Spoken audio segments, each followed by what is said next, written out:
Switch बंद है फिर भी एलईडी जल रही है। ये कोई जादू नहीं है, यही होता है कैपेसिटर का चार्ज और डिस्चार्ज। चलो 3D में इसका पूरा खेल समझते हैं। कैपेसिटर एक ऐसा पार्ट है जो बिजली को कुछ समय के लिए अपने अंदर जमा कर सकता है और जरूरत पड़ने पर वापस छोड़ देता है।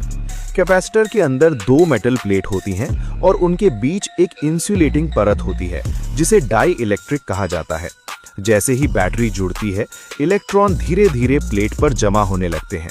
यही प्रक्रिया कैपेसिटर का चार्ज होना कहलाती है।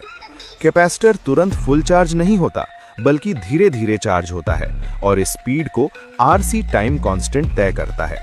जब कैपेसिटर पूरा चार्ज हो जाता है तो करंट बहना बंद हो जाता है, क्योंकि प्लेट्स के बीच पूरा इलेक्ट्रिक फील्ड बन चुका होता है।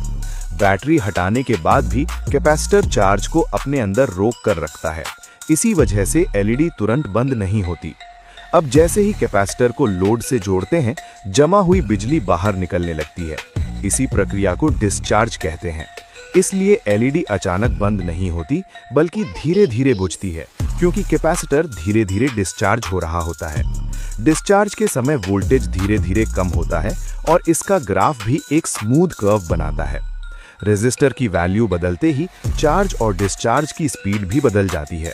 इसी से सर्किट का टाइम कंट्रोल किया जाता है।